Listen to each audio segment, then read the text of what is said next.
an old shed. So if you go outside, you can see the whole outside, and you can see them coming in. These people have owned the house for like a year, and they're renting it. And they called me about it because the caretaker, I guess, saw bees coming in and out. She is vacuuming up the bees.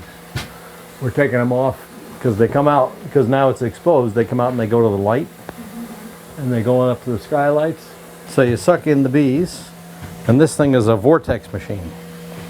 The bees come in here, they spin around in circles, and they fall out in the bottom. There's a vortex created, so none of them get sucked. This goes to the vacuum cleaner. None of them get sucked back out. And we're always looking for the queen. I'll tie this into frames with all the eggs and the larvae and the baby bees in there, and I'll put this back into the hive that I dumped them back into. Because this is my next set of bees coming out. You have 13 now? I have 25. Oh my God. Like years ago, I started with 2 hives. Because you start with 2 so you can compare them one to the other. And then I got up to 6 hives by expanding over the years. And then Laura was up there one day, and she says, you know, it looks like there's more than 6 hives up there. And I said, no, there's only 6. And she said, come on, let's go. So we went up there, and I said, you see, there's 1, 2, 2.5, 3, 3.5, 4, 4.5, 5, 5.5, and 6. There's only 6. She was like, that is not funny. Every third bite of food that you eat has been pollinated by a honeybee. And if all the honeybees go away, we're going to be eating gruel. There won't be any more fruit, apples, pears, strawberries, raspberries, peaches, plums, all that stuff. Not oranges. Oranges don't need to be pollinated. They're self-pollinating. But people put bees in the oranges to get the orange nectar, make orange honey. Without all the pollination, I mean, in canola and alfalfa, big crops, melons, pumpkins, the curbits, all that stuff would be gone. It would not be pretty.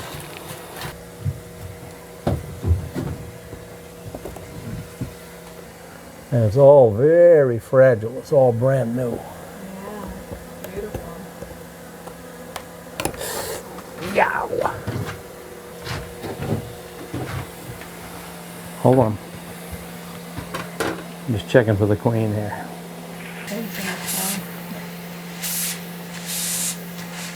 So here's the sealed brood. Here's the larva, the white stuff. And then there's nectar around the edges, which is not made into honey yet. They have to dry it out. This is a larva in it's the purple-eyed pupae stage. See, those are the eyes. They're developing. A knife. Custom made.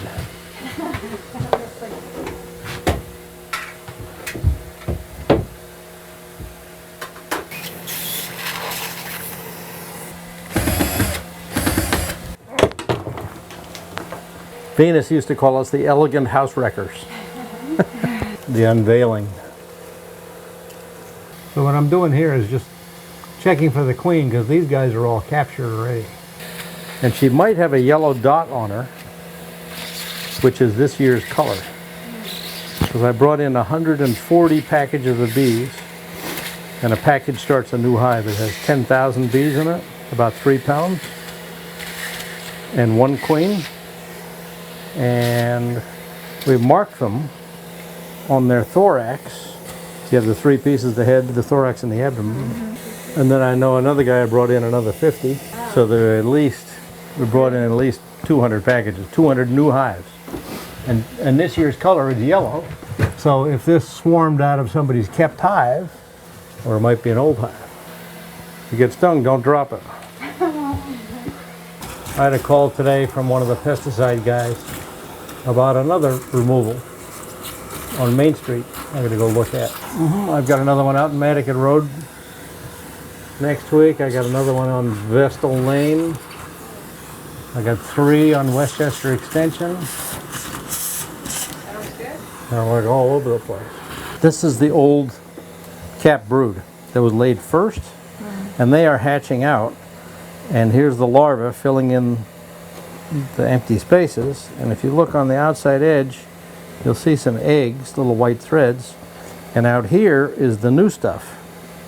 This is younger than this. See how dark it is? Yeah. So these guys are just about to hatch out. Isn't this amazing? Yeah. You ever film anything like this before? This is like too much fun. Comb is six-sided, so each angle is 60 degrees. So if you look in there, I don't know if you can see it, in the bottom you see a Mercedes symbol, a little three-legged symbol, because the comb on this side, this is built at 13 degrees up, so the nectar doesn't run out. Ah.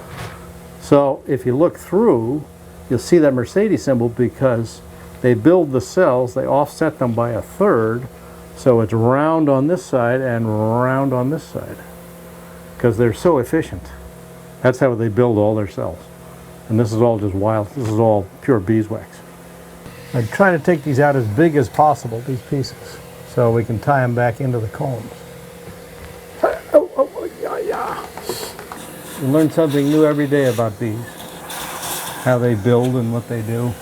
So what you do, if you find the queen, you set this over her, stick your finger on there and she'll crawl up inside. Stick that in there. There. Now you can do whatever you want to with her. Got a big old Italian queen. Got a big fat bud on her. It's a beautiful thing. There's a worker next to her. There. Now she's in. Because if the queen dies, then the hive will die unless they have young eggs. So they can produce another one. All the way into here. Hey-ya.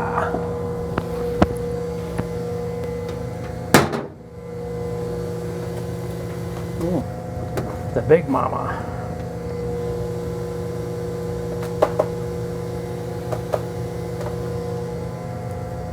This is so cool. Cool. Mm-hmm.